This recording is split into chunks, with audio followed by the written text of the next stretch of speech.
สวัสดีจ้า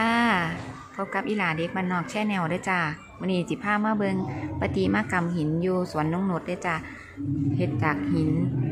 หลากหลายสีด้วยจ้าเบิงความงดงามด้วยจ้าพาไปเบิงไกลๆ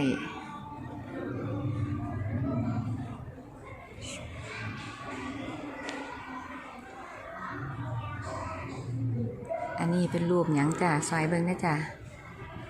เป็นไดโนเสาร์ด้วยจ้าเสาข้างนี้ก็สิเป็น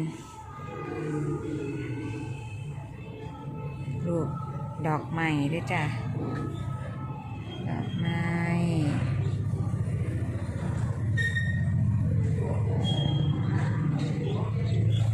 เป็นงานฝีมือที่ใส่ความละเอียดมากๆเลยจ้ะเบิ่งงามขนาดใดจ้ะมึงชัวสิเยี่ยงใดแต่ละก่อนมึงได้จ้ะ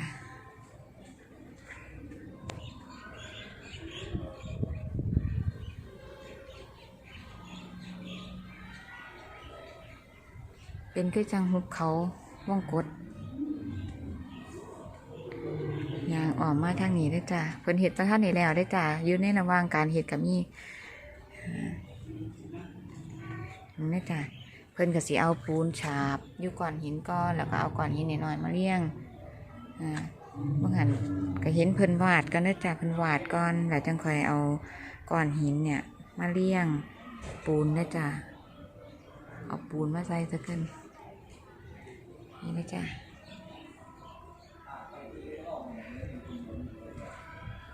น้ำมาข้านเพิ่นก็เฮ็ดคือกันได้จ้ะเฮ็ดเป็นก้อนหิน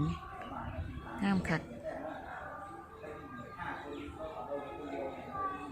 ขอบคุณที่ติดตามรับชมด้วยจ้าสวัสดีจ้า